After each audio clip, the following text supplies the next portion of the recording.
Looking for a way to unlock the full potential of your digital dentistry workflow? I'm Elise Hifko, Associate Manager of Digital Services with Ivoclar.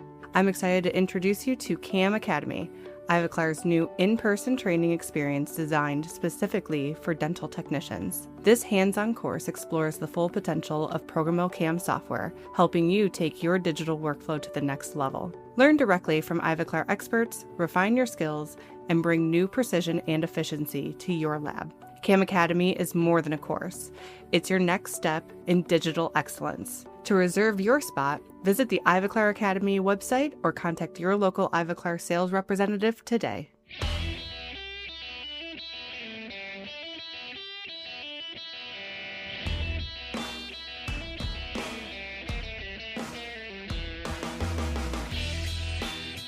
Welcome to Voices from the Bench, a dental laboratory podcast.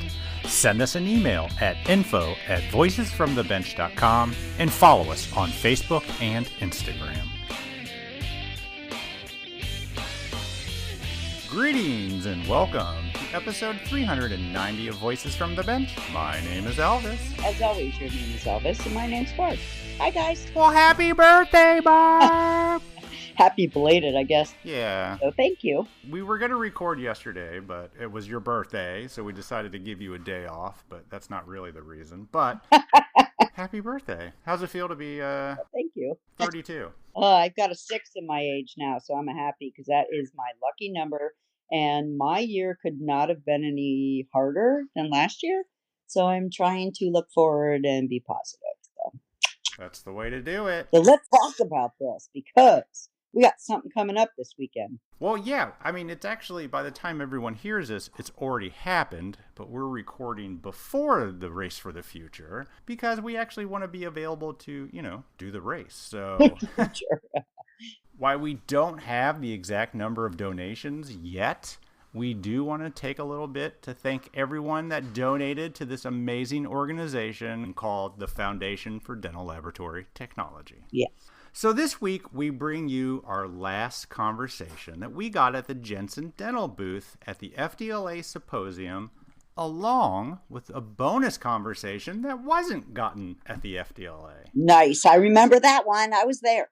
Yeah, you were actually there for the bonus. I know. First, I had a chance to talk to a dental assistant turned lab technician 3 times, Leah Gold. Now, I say 3 times because first we talked for about 5 minutes before I realized I didn't turn her microphone on. She was a real trooper, and we started it over, and we did it again. And then when we ended it, we started talking after, and she was telling me some interesting stuff, so we started to record again. Wow. That's pretty impressive. I tell you, Barb, yeah, when you're not there live, I'm a mess. You got to really keep an eye on me. So. Well, thank you. I do tend to corral all that's going on.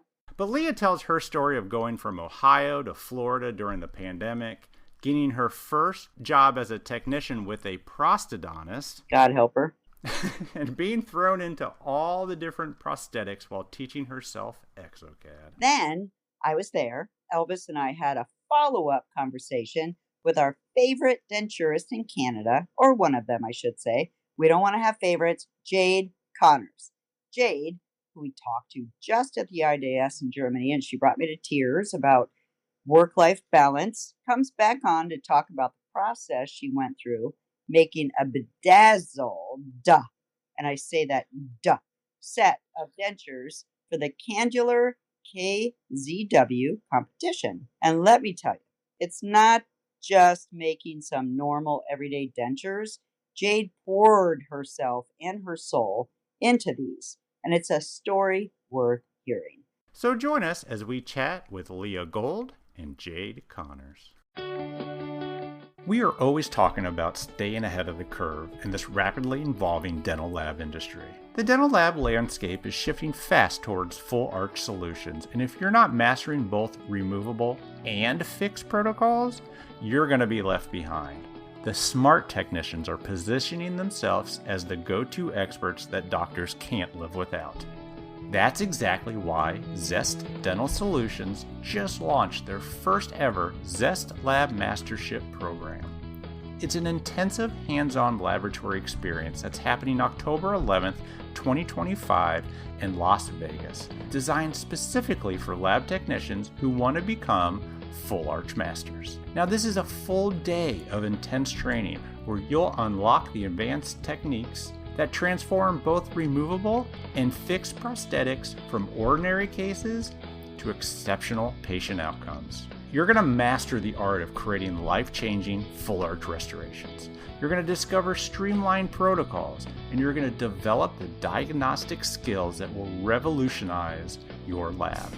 Plus, you'll get hands-on experience with Locator Fixed. Now, this is the technology that is completely changing how labs approach fixed restoration. You'll become the trusted full arch expert that doctors rely on for their complex cases, and when that happens, your case fees are going to soar.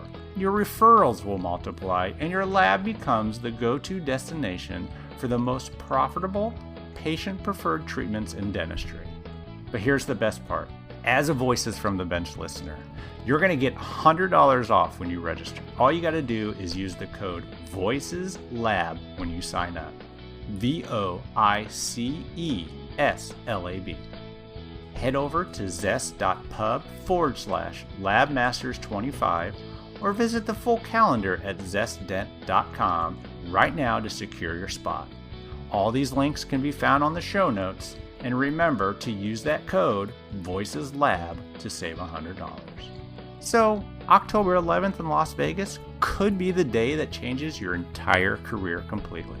Register today at zest.pub/labmasters25 or by visiting zestdent.com.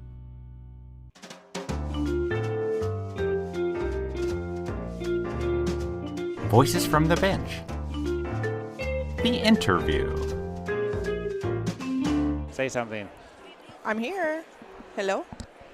Yeah, now I got you. Okay.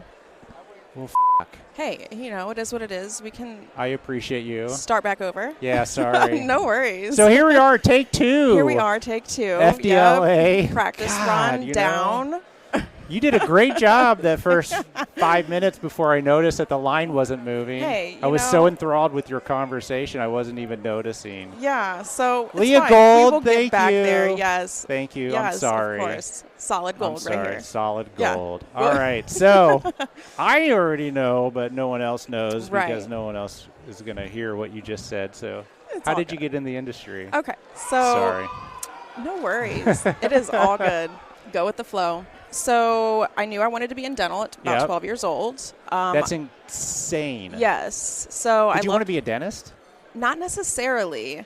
I liked, you know, of course there's women that kind of run the office, and then I actually had a female dentist as Yeah. a kid. Yeah. So that was really inspiring, actually. Yeah, I sure. didn't necessarily want to be a dentist, but I just, the whole, you know, vibe of everything. Well, I usually just, when you go to the dentist, you spend more time with assistants and Yeah, the hygienists than absolutely. you do dentists. So. and I didn't say this on the first portion, but the assistant that actually worked for my very first ever little tiny cavity, I didn't even have to be numb, but she inspired me to be an assistant because she took me back to the back and was like showing me different things in the lab and like the sterilization area and, you know. Showed you behind the scenes. Yeah. And I actually, so in my high school career, I went to career tech school. Yep. And I did my clinical portion for the dental assisting at my dentist that I went to as a kid. And like they were, an internship. Yeah. Oh, very for like cool. a 9-week Yeah. program. And they were really, really great. And So what'd you do? Go to school for half a day, then go there the rest of the day, or how did that work? It was like a 9-week portion. Yeah, it was like 3 or 4 hours in the morning. I had my, you know, internship, and then I'd go to school for the remainder of the day. Yeah. Was it hard to go to school after that? Must have been hard. I mean, yeah, it's always hard to go to school, because you know, like, and it's like, you're like out in the come on. world. Right, and You're now it's my working. senior year, so it's like, yeah, it's like I've just worked. Why do I have to go to school? Yeah. So, but they were really great, and, you know, my last day, like, had a cake and flowers for me, Oh, and they just, wow. like I was part of their team, They you didn't know? offer you a job? No, they didn't have a place for me, Yeah, or they it's would tough. have. It's They tough, would yeah. have, but they didn't have a place. But, everything happens for a reason. Yeah. And, I did start working right out of, high school as an assistant and kind of got my certifications and started bumping up into, I went to school for the FDA program, finished top of my class. I have the Clinical Excellence Award at Stark State. Yes. Nice. My name's on a little plaque. Oh, Yeah. how do you do that? Just scores or? Yeah, I mean, I pretty much, within the clinical portion of the courses, I excelled. Good for you. Every filling and just the mock boards that we would have, I was passing, every time. In general so. school, like in high school, were you excelling and stuff? Yeah, I or- graduated with honors. Oh, so you're just one of those smart kids that Yeah, I nobody guess. liked. I mean, I Yeah. didn't really try, and I hate saying that. You know what Well, I mean? we It's hate like, you that you say it's like that, when they so. sent me the letter that I was graduating with honors, I'm like, what? Okay. Oh, wow. So, yeah, but I don't know. I've just always been kind of a humble person Hey, about it. hey. I'm passionate. I'm passionate about the dental field, and That's I think that's where I where was it all getting kind at. of I was wondering if goes you- to. yeah, Like if it just so like having that interest as a kid kind of just built this like drive, Yeah. And when you're interested in something, I think it does. You become passionate about it. 100%. And kind of growing into doing, composite anterior restorations as an EFTA and seeing people be excited about their smile again. Like you're doing that's so anterior rewarding. work. And In Ohio, I was, yeah. That's and so, insane. so then coming down here to Florida, when COVID happened, it was like, what the am I doing in Yeah. Ohio? It's snowing. Like if I'm gonna be stuck anywhere indoors, Is this like what it's brought not you gonna- down here? Absolutely. That's Pandemic. hilarious.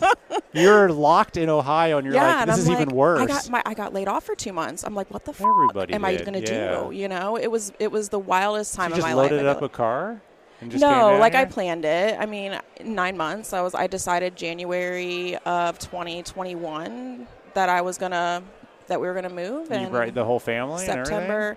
That's a whole nother podcast. Oh, okay, understood. Yeah. Yeah. Okay. But I do have a son. Yeah. He's in baseball, and so that's Nice. been really great being warmer down here that he can play. Sure, you play So all shout out year. to my son because I love him with all my heart. Yeah. See, I'm in Yeah. Indiana, so Ohio, Yeah. Indiana. I feel you. It's the Yes, same kind it of is weather like- band. Yes. right there, Yeah, and yeah. it's like brutal. There's Yeah. negative degrees. As you get older, it's like, no, I'm okay for, vacationing to a cold spot for a week maybe, 100%. but like, give me the warm, give me the 100%. beach. So did you line up a dental job for yourself? down No, here? actually, wild. Moved down here with no job because for 9 months I was trying to have interviews. I got ghosted on interviews, like video interviews. Really? I got ghosted.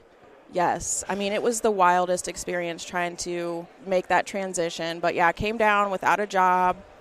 And I knew I wanted to be, looking for something lab tech related, making that transition So from how did EFTA How to. did you know you wanted to become a lab tech? So I have a friend who owns a lab in Ohio. Oh, okay. And, I've always. Did you work there? No, I kind of helped out every now and then here or there.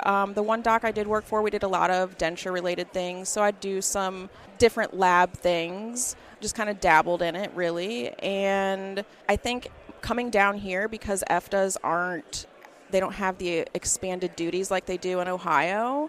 Like they don't allow people to place permanent the fillings amount down here. you could do here was less than Ohio. And I'm like, if I go back to chairside assisting, that's kind of going backwards for me in my career at this point, you know? I get that. You know, I've been in this field for 18 years. Yeah. You know, that's It's a not good bad chunk for of someone time. that's only 22. Yeah. It's a podcast. Right? Nobody can I see know. us. I know. So, yeah, it's been great, though. I love that I made the transition. But you never really did lab work?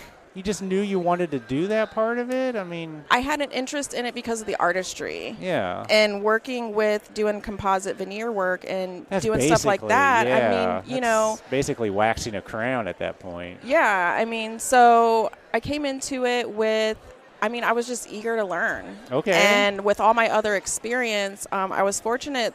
I was sitting in my bed Saturday night, saw on Indeed, like, prosthodontist hiring lab technician. Boom, applied. They called me, like... You started at a prosthodontist. Yikes. Yeah. Okay. Yeah. Yeah. Talk about... No regrets, because I love where I'm at. Right into the fire. I know. I mean, he's perfectionist too, but They all are. Yeah.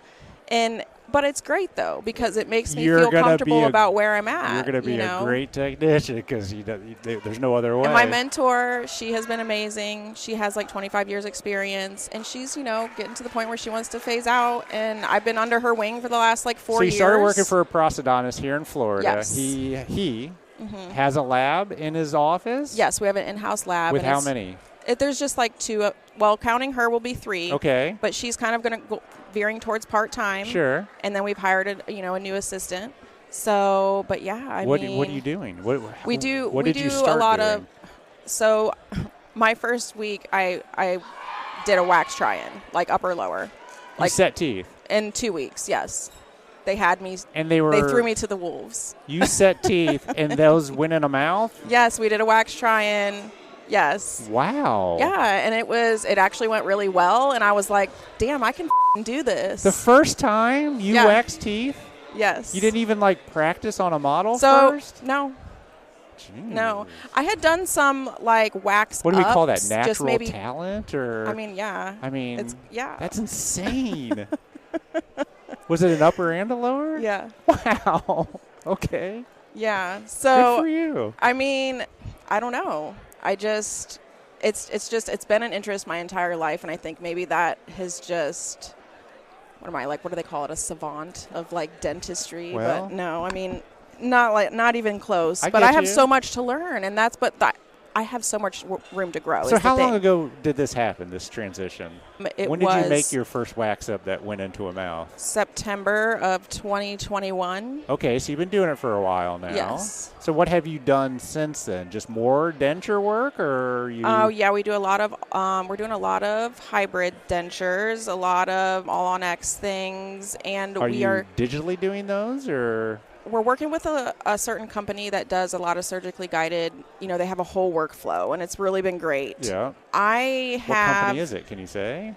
I can. Yeah. Synergy. Synergy, okay. Synergy, yes. And it's been interesting. I really enjoy, I've got to go to some of the surgeries and, watch what they're doing and how all of that's going, and I'll do some of the intraoral scanning. Yep, during surgery? Yeah, during surgery. So that's been pretty cool. So the person designing at surgery, that's being outsourced? Yes. They have a company they work with that will they'll do the design, and then within, a day we'll have that design file sent to one of our local labs that will print the provisional. So you don't print them in your office? We don't print in office. We outsource a lot of things because we are very small. Yeah. I came into it learning the analog style. Yep. And I have been kind of transitioning. I got docked to, integrate into getting the exocad software, and I've been teaching myself how to digitally design. Teaching yourself. And yeah, I've done a lot of, we've had several of my designs that have been printed and we've delivered. Of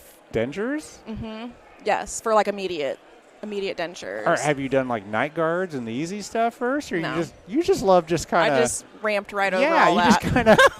You go from 0 to 100 and then 100 to 200 with nothing in between. So we'll go back to night guards eventually because that's my plan. I would love to print our own night guards at least because we would have enough space to at least do that, I think. But all you need is a printer and they're not too big. I'm so busy with just trying to just learning and integrating in the workflows of what I got going now, it's keeping me busy for sure. So are you setting teeth on the all-on-X's, or is this all done digitally outsourced? So I can. Yeah, and you have. I have, yeah. I have done wax ups on all-on-X. And then finish we'll do try-ins with those, and then we'll send them. We had one company we were working with. We would do all the analog style of everything and then send them our wax up, and then they would convert it to zirconia. Yeah. To either zirconia or, PMMA or whatever it would be. So, wow. Yeah, we do titanium thimble. We've done, You've done it all. Monolithic zirconia, fixed. We do a lot of,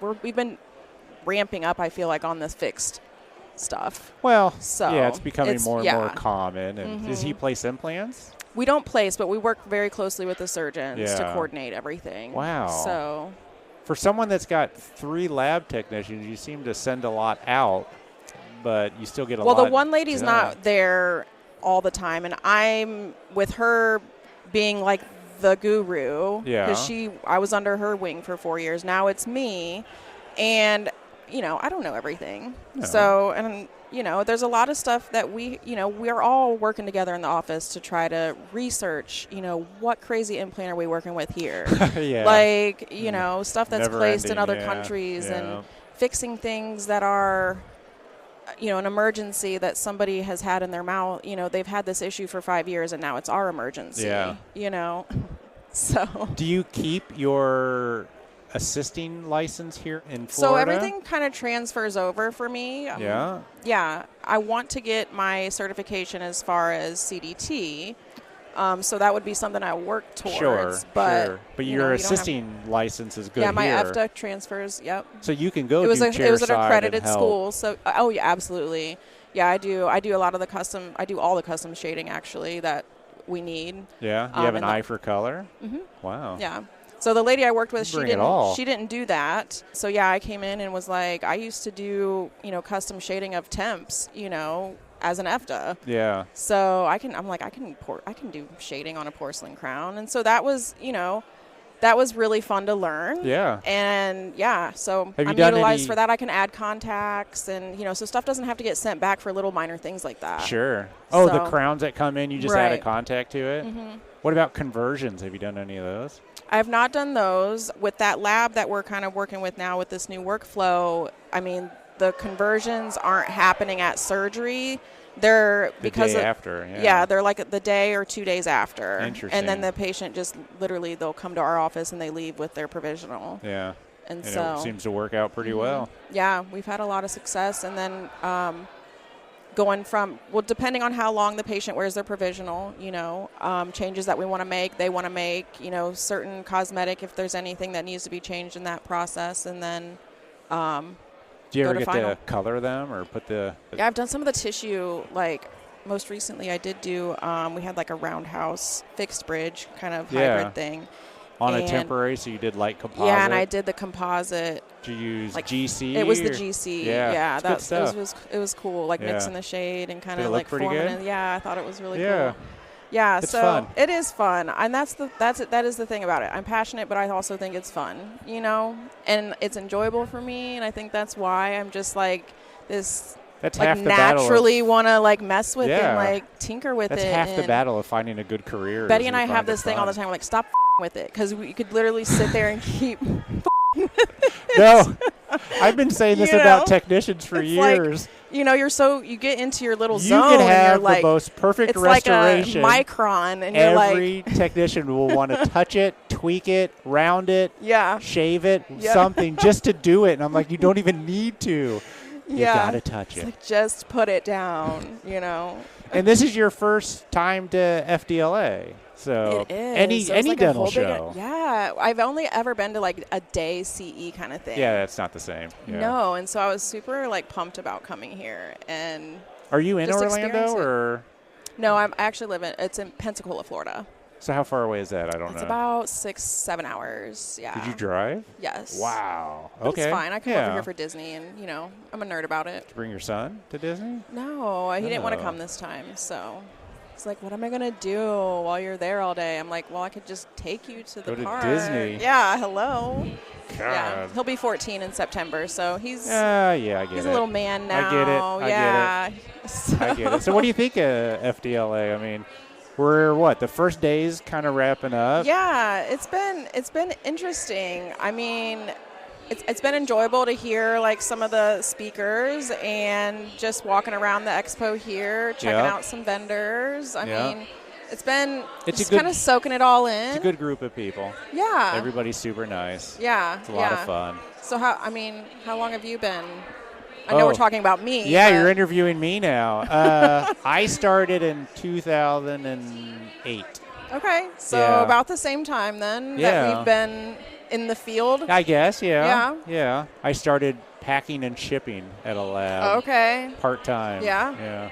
And here I am. So what are you doing now? This? Outside of the podcast, I'm a chairside technician, so Okay. I'm in the state of Indiana All right. for a lab out of Louisville, Kentucky. And I Okay. go around and I just help chairside and help grow business. My grandparents are from Louisville. Yeah, there you Yeah. go. It's a nice area. Yeah, It's all right. it's Kentucky. Well, Miss Gold, Leah, yes. thank you so much. Oh, of course. It was fun. Loved it the second time around. Yeah, sorry about that. No worries. Drives me no nuts. Worries. But thank you so much. Yeah, of course. And welcome to Florida FDLA. Yes. Hope to be back next year. There you go. Thanks. Yeah, no problem. Addendum. Addendum.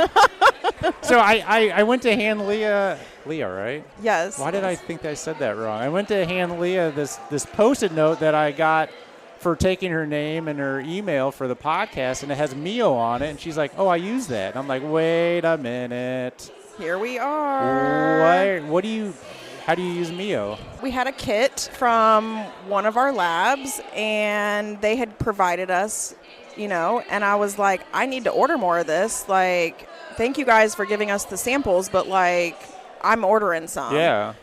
And so I use it probably almost every week. We have a custom shade. I mean, at least. So you outsource all the hard work, right? I mean, not the hard work, like but the crown and bridge work. manufacturing. We'll come. Yeah, we don't do any crown and bridge work, so we outsource that. And it comes back unfinished. No, it'll come back finished with the closest. If we're working anterior and we're really trying to match a shade, we'll get the the closest base shade, and then they'll make a note. Need you for custom shade. And then I've got my little palette. You go in there and you shade it right in front of the patient? Yes. Chair Wow. side. Yes. You knock it out every time? Pretty much. Do you yes. really? Mm-hmm. Yep. And so do you have an oven right there? We have an oven. Yep. Pop it in there. About 15 minutes. It'll be done. And I can do some little, adding contacts and stuff here and there. But anything major we'll send back. Yeah. But, yeah, it does, it's nice having a little. Have you done full arches with MIYO? I've done bridges. But not a full arch? Not a full arch, but full arch is definitely actually some easier. implant bridges. I've done, definitely some centrals and some crazy. Wow. Yeah. Does the doctor have any aspirations to start bringing in the manufacturing? We just don't have the room for all that. No. You need to build you a bigger lab. Yeah. But it's fine. It's Maybe you don't want to do that. Yeah, sometimes it's when I'm in the middle of doing something. It's like, hey, we need you to add a contact. It's like, okay. Let me stop what I'm doing just for you. Yeah, it's like I'm not busy at all. So, well, but awesome. But it's good. It's good that I can bring that in and utilize. Yeah. Utilize the MIYO shades. And we love MIYO and we love Jensen. Yes, Jensen's good. Thank you to both. Love them. Awesome. Thank you so much. Of course. For the third time. Yay. All right. We'll get it. So Barb and I are super excited to talk to a good friend of ours and a fan favorite, Jade Connors. Welcome back. Hello. Oh, hi, Elvis. Hey, Barb. How's it going? Last time we saw each other, we were all in Germany at the exocad booth. Last time we saw each other, Jade got me emotionally, and I totally was into what they were saying. It was awesome. Collecting your tears, Barb. That's what I was going for. I know. I felt it. I guess the key is, did you take away anything and make any changes? Because I know you talked a lot, Jade, about work-life balance.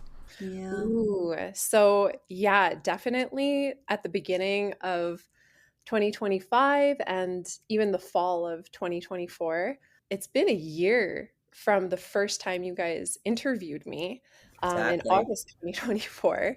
Right. And so much happened in 9 months' time. So I'm really happy to report that my health has improved since Germany, because I was complaining about it quite a bit on the last episode, and I've just kind of like taken it a little bit easier. Sorry, my cat is just running around. Of course. Sadie, calm yourself down. Okay. Sorry. Do you want me to review? No, you're good. No, that was perfect. We love cats. Okay. Because I remember we do. When we talked to you in Germany, I was kind of like, wow, you went from the Denturist Association to Lab Day Chicago. Oh, it was like a month. To like IDS, all in speaking engagements, and the year before, none. And it's just like, wow. Yeah, I definitely went really hard, I just decided that it was kind of time for me to be out and with the community and kind of doing my thing. And I definitely did it this year. I've been kind of gently scheming in this in this downtime as to kind of like what is upcoming and next for me. But I'm sure we'll get to talk about that more in this episode. So Well, absolutely. I'm curious about when you're on stage. How do you get to your authenticity with the nerves and everything going on, with all the people watching you? Like, what do you go into emotionally or physically to be able to talk so freely to your audience? oh man. Well, I guess I've always like been on certain kind of, stages for most of my life. Like I think I said in our first interview, like I was a dancer and a synchronized swimmer, and Oh, that that's was always in front of right. like Yes, the in front of synchronized like swimming. I forgot. yeah. I can totally Yeah. see that, though, honestly. Yeah. Oh my gosh, the discipline that goes into that sport, it definitely like shaped me as a person. And when you're putting yourself in front of a panel of judges or, in front of anyone to really be evaluated, Mm-hmm. I think that you finally get to a point where you're just like, well, I've kind of already made every mistake possible on a stage or in a pool or, Yeah. or in a speaking engagement, where you might slip and say something. And you got to just be kind to yourself and just be like, well, even if I mess up, I'm just going to keep rolling with it. That's a huge part of like show business is it's just like, well, most people aren't going to notice. And you being in your head is not going to help you perform or present or to be more liked, I guess. Huh. So you just gotta Interesting. like just show up and be yourself and be okay that like if people don't like how you discuss topics or how you story tell or share things, that's totally okay. Can't please everybody. Yeah, you don't have to be everyone's cup of tea. I'm definitely not everyone's cup of tea, but that means I feel like I'm doing it right. Yeah, it's on them, not you, Because right? no matter what, people are not going to like you, and that's okay. That's totally okay. I'd rather be disliked Yeah. for being myself and just being authentic in how I articulate myself than be maybe liked by a couple more people for trying to put on kind of Yeah. like a fake show. So Well, it's even true with the podcast. I mean, I haven't told you this, Barb, but we got our first 1-star review on Apple Podcast. And I was all like, what? How could they? And I was like, can't please them all. but that means that you're doing it right. that means that you guys are just being your own flavor, and that's really cool. That's great to see. I think it says a Yeah. lot that they took the time to give us the rating. I mean, we have a lot of listeners that haven't even gave us a good rating. So. Yeah, people feel impassioned by a lot of different things in life. And I don't know, sometimes there's some really valuable feedback. Yeah, I love that word, feedback. Yeah. Seems to be the buzzword nowadays, but it's true. And feedback is sometimes hard to handle Yeah. Well, or digest. I think like feedback and then, me launching into my whole tangent about, shame-based interactions, like Right? there's a big difference in that flavor, right? But people just project the things that they think often about themselves onto others. So if those thoughts and those kinds of like vicious negativity is already floating around in their brain, I often think to myself, like, what do they tell themselves? What do they tell the people that are around them? And I think that's how I kind of like feed my engine of empathy in the world these days. Wow. Well said. Because I would like to say, F off, but I won't. Then you can beat me out. But yeah, I think it's a better way to look at it that you just suggested. Then I would automatically assume that I would react. So Yeah. I always learn something from you. And so thank you. Oh, Yeah. Jade's the better person. I know. No. but it's not even about being better, I right? know. Like I'm just joking. I think I know. But it's just again, I just think that the way that many of us are taught to react in this world. Yeah, for sure. We're taught that that kind of rejection is bad and you are a bad person. And that kind of like quote unquote badness or shame can allude to, losses or punishment or loss of opportunity. And instead, I think that we can really reframe things and just really see it as, okay, what language are people using? Like, what are the points that they are trying to articulate? Can you see through the layers of like shame or negativity and actually reach what the actual message is? And often there's some messaging that is, for the person that is speaking to you. But then there's also the feedback that's usually a little bit more hidden underneath it, right? Well, speaking of not being rejected, Yeah. when we were in Germany, I believe we talked the day before they announced the winners. Yes, we did. Let's see if I got this right. CANDULOR's KZW, is that what it's called? It stands for something German. KunstZahnWerk, if I can say it properly. KunstZahnWerk. Yeah. To all the German listeners, we're so sorry that we didn't pronounce it properly, but we're trying. So yeah, but you won. Yes, you won. Oh my gosh, I did a thing. You did a thing. I'll say it was bejeweled and beautiful, like Taylor Swift. Just saying, sorry guys, but it was pretty awesome. So first, are you the first Canadian to win? I am the first Canadian to win. Nice. Yes. Nice. Wow. How long has this been going on? How many years? So this is the 14th competition, and I think it's like been since the 90s.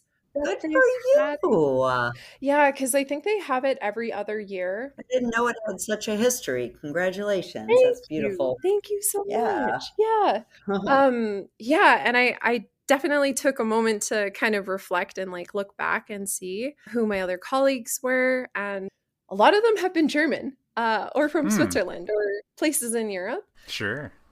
So yeah, I feel like very honored and very special to be the first Canadian to win this award. Awesome. Well, talk to us about the process. I mean, did somebody reach out to you and say, hey, you should do this? Or did you find this and say to yourself, I want to do this? So interesting. So Thibaut from CANDULOR, he is my rep for North America. He kind of put it in my ear, I think, in like the summer last year in 2024. Because I think I showed him a picture of my work and he was like, you should consider doing the competition. And I'm like, oh, there we go again with the Yeah. And I'm just kind of like, I was just really, how would I say it? Unsure of myself, I guess, because I know that there's so many of my colleagues who really breathe and live for CANDULOR and for like Gerber style dentures. So, there's like a huge following of dental technicians that, really like practice by the guidelines and, by the technical aspects of these kinds of dentures. And I just have always been curious as to like what my training as like a Canadian dental technologist and denturist compared to European training. Because what they tell us in school is that, there's a whole belt of Germany and into Liechtenstein and Switzerland that really covet, all of the grandfathers of dentistry and prosthetic making.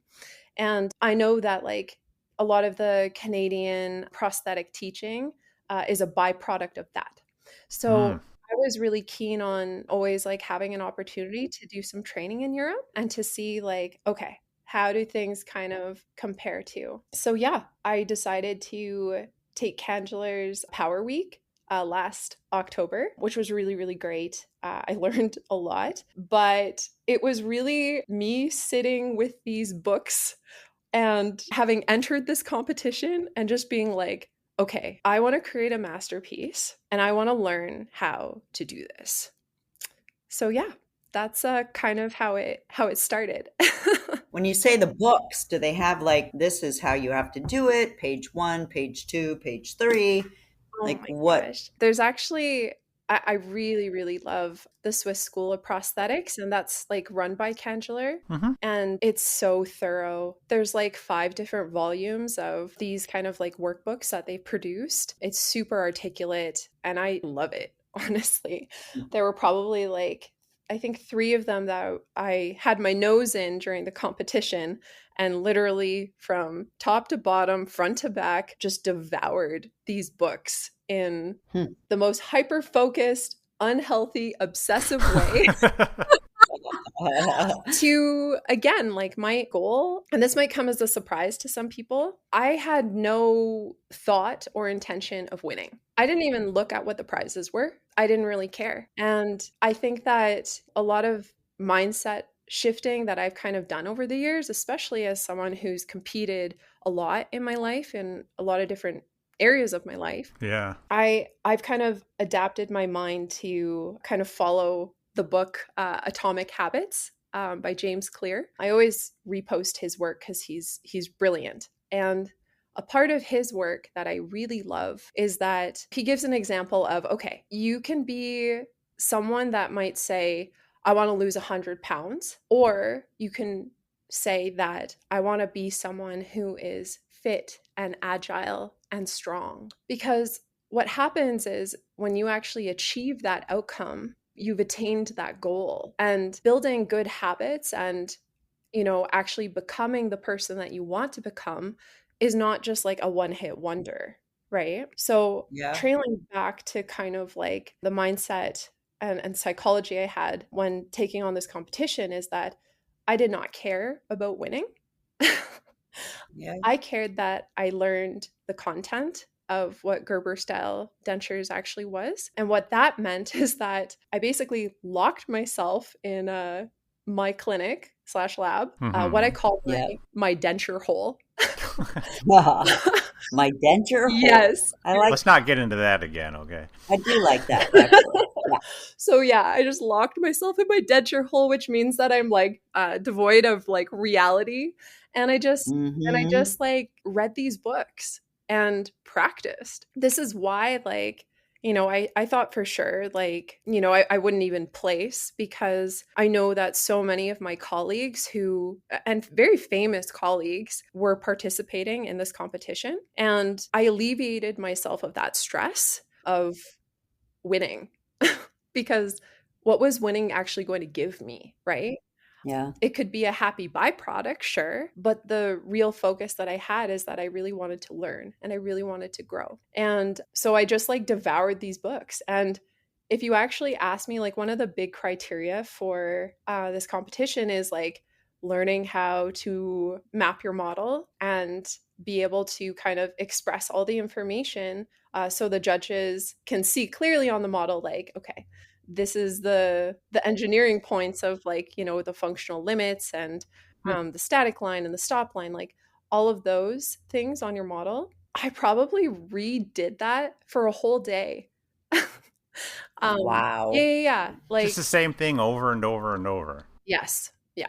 And I steam cleaned it because, again, for me, I didn't have that practice anymore. We'd done things like that in school, but that was so many years ago. So I had just told myself, it's like, I'm really going to learn this. I'm really going to, you know, take the time to practice and ensure that, like, every line that I do is thoughtful. It's like for sure going to be right. I'm going to critique my own work. And holy hell, the only thing that was preventing me from doing my best was myself. Yeah. Because when you are on that pursuit of, like, I have a weird relationship with perfection because I don't believe that it's real, and it's not real. But on that journey of trying to build like a masterpiece and something that, you know, is like rock solid and demonstrating your knowledge, oh my gosh, you're checking those lines like 5 times. So has that changed the way that you do setups and your dentures and everything you're doing? All of the mapping and everything, we learned that in school.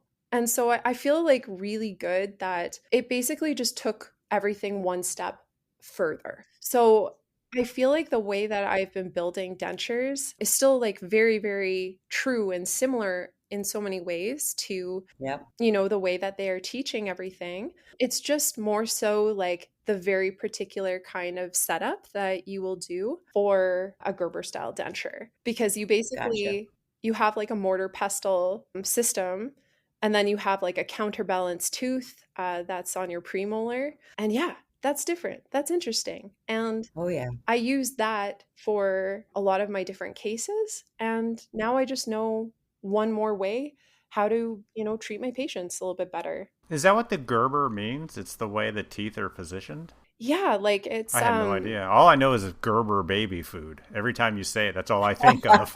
Oh my gosh. I was thinking you would think that, actually. So funny. Oh my gosh. I mean, yeah, like basically he developed this so that, again, it's a mortar pestle system, because you basically want to create stability with the dentures, because especially, back in the day, they did not have the same materials that we used to. Right? Sure. So ensuring that the teeth were centered over the ridge, and that like measuring the angles of the lower arch, right? Like there's certain degrees that like you can't have your teeth past. So like having a stop line, right? Mm-hmm. Putting like your largest tooth, so like your lower six at the lowest point of the mandibular ridge. Like it's so many little things like that yeah, just make it a bit different in your thought pattern and when you're constructing it. And it all makes sense, especially for those cases where, maybe they're class 3 bite, maybe they are low ridge riders, right? So Yeah.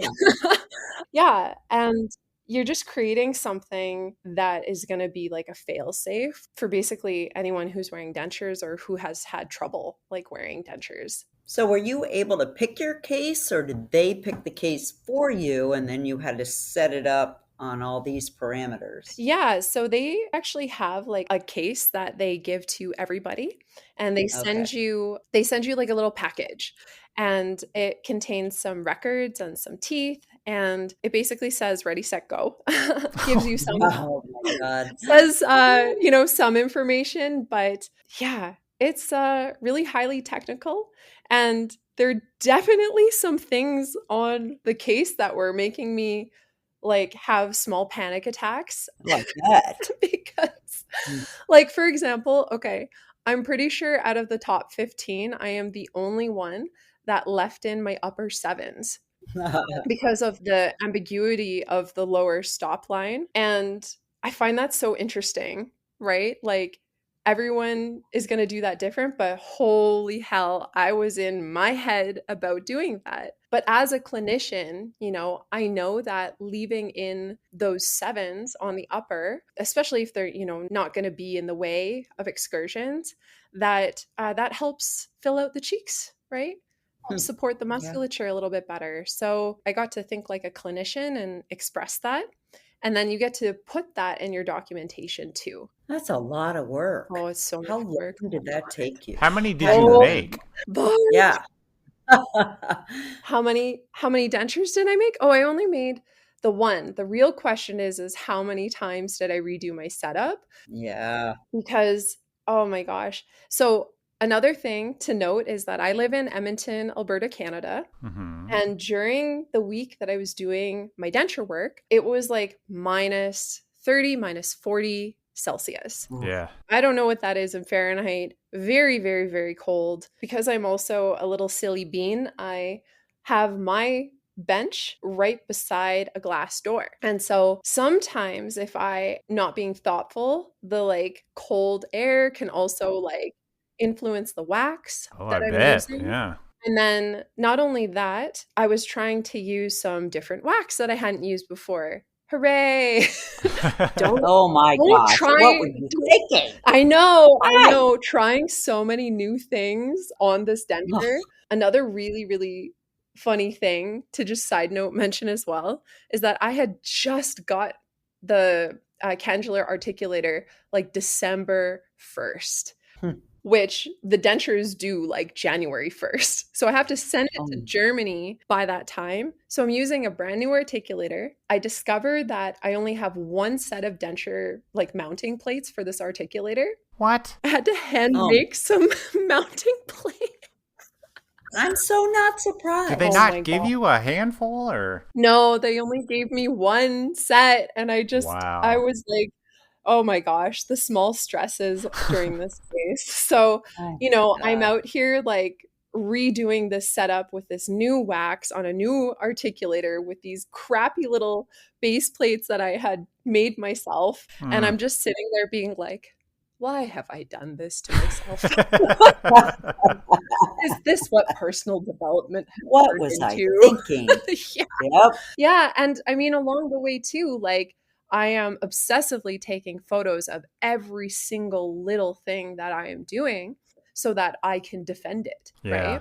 Yeah. Because the other half of, I think, being judged in this competition is like how well you're doing the documentation. And also because I'm a neurotic art kid, I wanted to make sure that they looked pretty and had good lighting. You can ask me about my mental health later, but the photos look really great. I don't think we will ask you about your mental health later. No. I think we know the answer to that.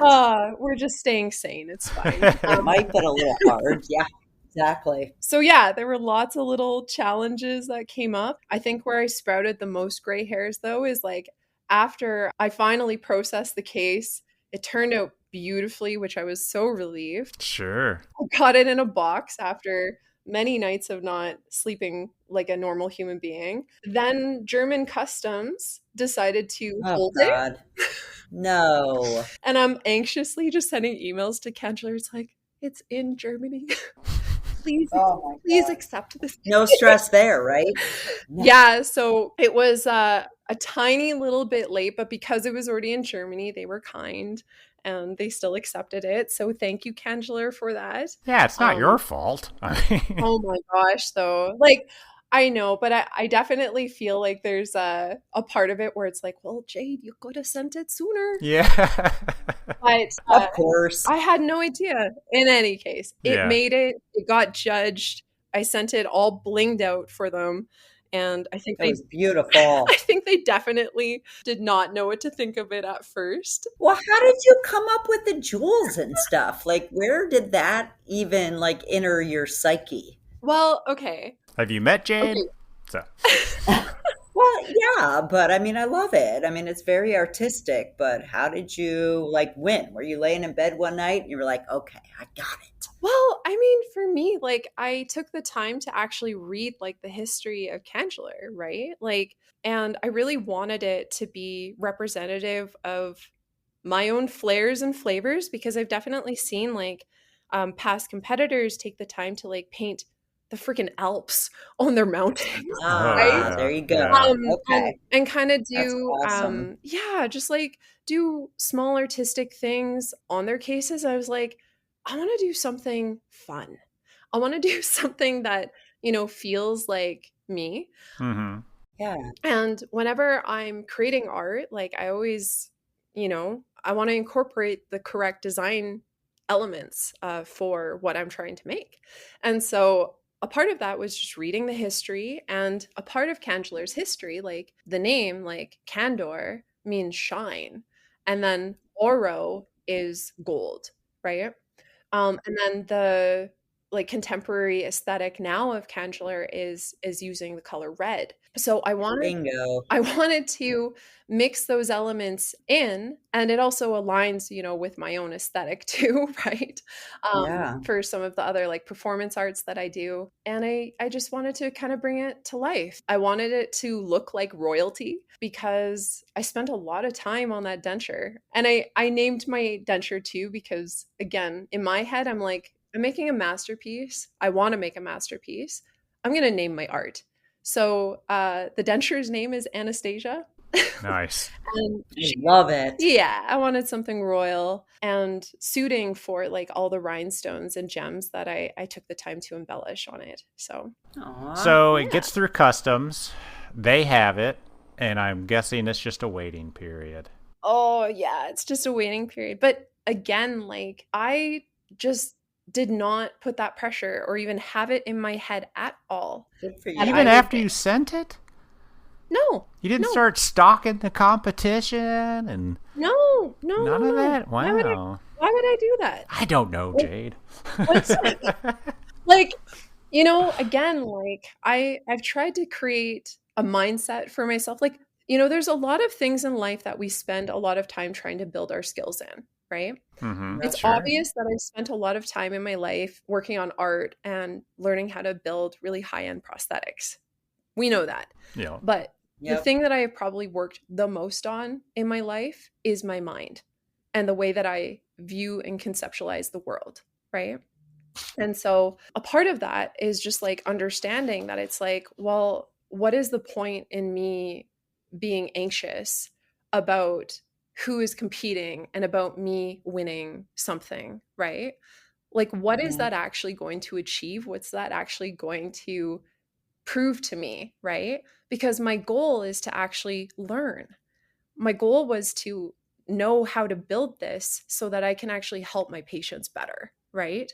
Getting a prize or recognition, sure, that always feels nice. It's really nice to be appreciated. But that being said, like I am I'm building a denture along with some of the best prosthetic makers in the world.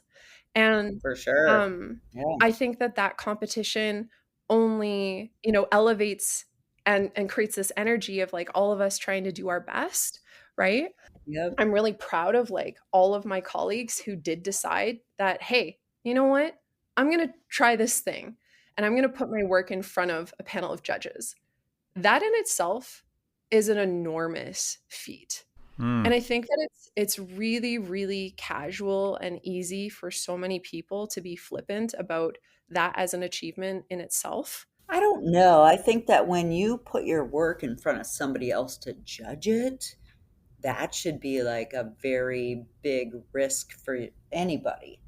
I mean, to have somebody else say, all right, it's either good or it's bad or it's mediocre or not, I mean, that's a real risk, in my opinion. For sure. And it's scary. Oh my gosh. Of course it's scary. It's so scary Yeah. because again, it's like all the things that we associate with rejection Yeah.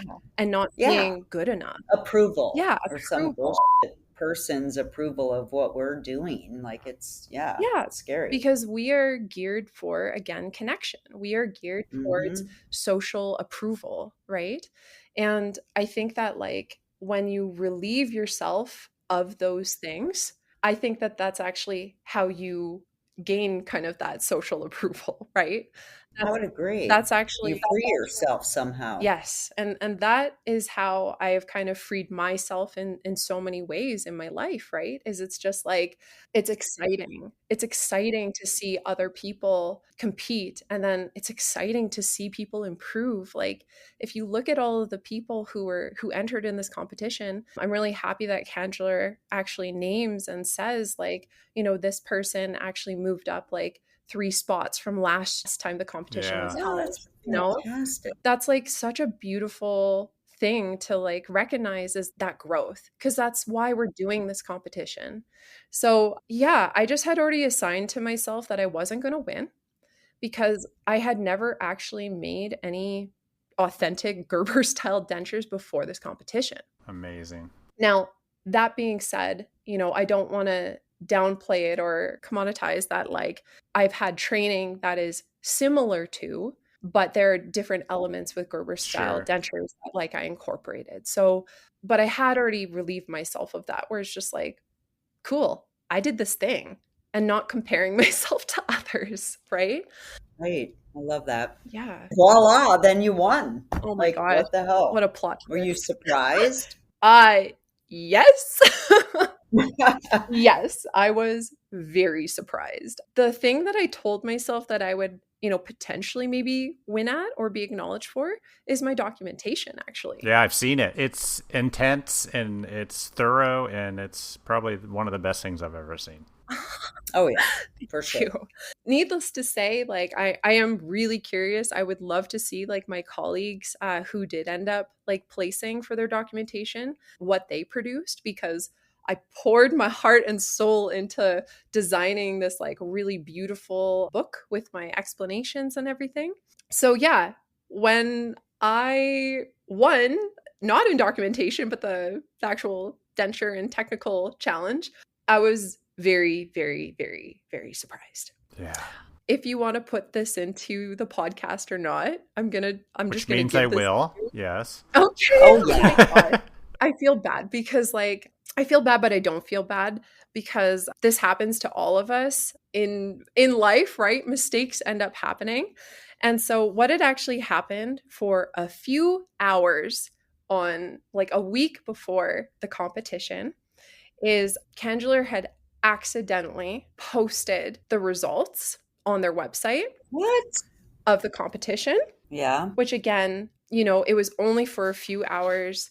But at that time, if you guys recall me being super, super sick, I was on a flight from London to Berlin, literally having a 2-hour flight where I'm just trying to breathe and trying to concentrate because I was so sick. I think I was like really badly food poisoned. And so as soon as I got into cell service, I get this message from one of my colleagues that's like, congratulations. And I'm like, Ugh. what do you mean? They sent me the link and I just started crying. Like Aw, yeah. I'm on this plane feeling already so overwhelmed and so ill. And it's the night Yeah. before my birthday too. Mm. I remember taking like the little bus from my plane to like the terminal and I'm just sitting on this bus gently sobbing. Oh, geez. This woman comes up to me and she's just like, it's gonna be okay. And I turned to her and I'm like, no, it's really good news. I'm just very overwhelmed right now and I don't know Aw. how to feel. And then proceeded to take an hour-long train ride into Berlin, attempting to get into my Airbnb. And I spent the next 24 hours on my birthday, maybe too much details, vomiting and having diarrhea Ugh. for like the Oh, God, you poor baby. I was so ill and so overwhelmed. And then also with this news. And the next day, and you know, fairly so, right? CANDULOR sent out an email that was like, hey, these are unofficial results. We're very sorry that, you know, this was published. And then I was having a whole mental case about that because, you know, obviously mistakes can be made. They're still editing things. But I decided again, like at first, I think I was like, this is not how I expected things to go. I'm sure. Yeah. Yeah. I'm like, this is not how I thought this would happen. And I also did not think that this would happen. So I took a couple of days and then I finally just like grounded myself and just kind of reframed it where I was like, this is actually a really awesome thing because it means that I can write something. I can write an acceptance speech if this information is actually true. Mm. And I'm really happy that I actually got to say something and that like my words were published. You guys can find that on my Facebook page. Maybe we can link in the podcast. I don't Sure. know, but I really love that I got to, you know, talk about my passion and talk about like what this competition, you know, meant to me and acknowledge like my colleagues, you know, because it's so much like as someone who has done leadership before and like run community events and run things like this, it's an enormous amount of energy to put on a competition and an enormous amount of energy and love and dedication for like our craft from all of my colleagues too, right? Oh. Yeah, so it just was really a nice moment that I got to actually, you know, have an acceptance speech, probably their first one ever, and just say what's on my mind. And this also, you know, I thank you guys as well for like wanting to take the time to, you know, let me share part of the lore, part of the story behind Oh, I love the that. petition, right? Is that it was a roller coaster from top to bottom. But like after I received that award, you know, like the thing that I've been saying and a kind of common saying, at least in the art community here in Edmonton, is I finally felt like I received my flowers. Hmm. I've dedicated 15 years of my life and a lot of passion, a lot of time, a lot of sacrifice to chasing this career and learning more and growing, and to be recognized with so much love and admiration for achieving this. It's just been so heartwarming. So I thank everyone who's, also recognized me in this way, because there are so many people that are doing so many beautiful things in our industry. I'm very privileged to be able to have this little moment and this little achievement with me in my career. Well, even though you said you didn't go at it to win, you deserve it. It's beautiful. You did a great job. For sure. And it's not always about the final product, but it's the process. And for sure. It's the journey. You deserve it. I mean, that's all there is to it. Thank you. I think one other thought, and people definitely have laughed at me for it. I commonly say, I'm just some guy. You know what I mean? It's just like, I'm just some person out here in the world. And I built a really, really nice denture once. Yeah. Right. And I think it's important. I think it's So really, really important, though, for me to say that, because from our last time that you interviewed me, it still stays consistent and the same, is that, like, I don't really want to be put permanently on a pedestal. It's like, I really just want to be treated with that respect for the passion and that drive that I have for our industry. But does that mean that I am forever going to stand and bask in a little spotlight? No. And I don't want to, like, I think that it's really important for us to humble ourselves and to understand for sure. that, and to understand that it's just like, I know a few things about a few things in this life. Jade, you're a clinician. You're going to stick a denture that you think is you're beautiful amazing. in a mouth that the patient's not going to like. And that's the most humbling thing that it could happen. Yeah, I don't know. You can't please everybody. You can't please everybody. And, like, I think that people who understand that they don't know that much are the ones that get to continuously learn. That is the thing that is kind of most important to me, is that I am a permanent, lifelong learner. Yep. I want some of my thoughts and ideas to become outdated eventually, because other people are going to grow and surpass me. And I love that, because that means that all of us are kind of like trying to push the envelope forward. And that means that I will have an ability to learn from other people, So I'm just some guy out here just making a couple dentures. And sometimes I add a couple rhinestones to them. It gets really and people look at it a little longer. So keep doing what you're doing, Jade. Yeah, we love it. Thank you so much for coming on to share about this journey. Congratulations again. Thank you so much for having me. I love talking to you guys, and curious to kind of see, next time we decide to have another chat, where am I going to be? Where am I going to be? Where are you going to be? Yeah, where will we be? No doubt. Yeah. Fingers still crossed for Dubai. I'm hoping that. True that, Elvis. I hope you guys get to go there. And thank you. Maybe I'll even see you there. There you go. Yep. It's been really, really cool, because after the competition, I think that there have been people that have been slowly recognizing my work, and being able to have even more eyes on kind of what I'm doing is really special. So I get to actually lecture in Tremblant, which is in Quebec.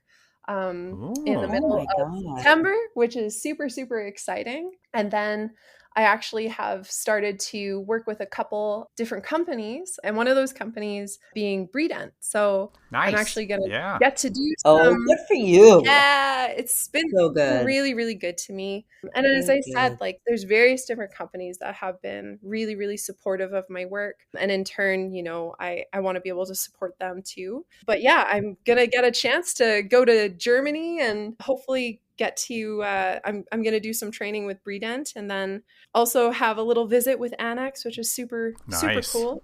I love the German guys. Seriously, you guys are so cool. I love hanging out with you guys there. And then, it looks like I'm going to be at Spectrum Days in Toronto, November 7th as well. Jeez. So yeah, if you guys are out and about, Excellent. come and say hi to We will. me. I'll be super for sure. shy, but like, yeah, love to say hi to you guys if you're at any of Good those. for you. So I'm so happy for you. thank you. You deserve it. Thank you You so guys much, Jade. You guys are part of Yep. it, so thank you. Seriously, love talking with you Yeah, guys. so We good. appreciate you, and I think we're going to talk to you again real soon. No doubt. Oh, I love it. I look forward to it. Have a good one. You're all Take giddy. care. Yay. A big thanks to Leah for sitting down with Elvis in the Jensen booth at the FDLA Symposium in Florida, my home state. I really think more assistants should look into becoming dental technicians because we're the bomb. They already know teeth, they speak dental, and they are probably just as crazy as we are. You know, the more and more I do chair sides, those assistants are as crazy as we are. Heck yeah, I'm sure. It was really nice to hear Leah's story. And we can't say thanks enough to Jade for coming back on to update us on her winning the competition. that was a big deal. She made a unique and beautiful set of dentures that are totally worth seeing. And if you want to see them, head over to CANDULOR.com and click on the KZW page to see hers and all the other dentures she was up against. Nice job and congratulations again. I say. All right, everybody. That's all we got for you. And of course, we'll talk to you next week. See ya!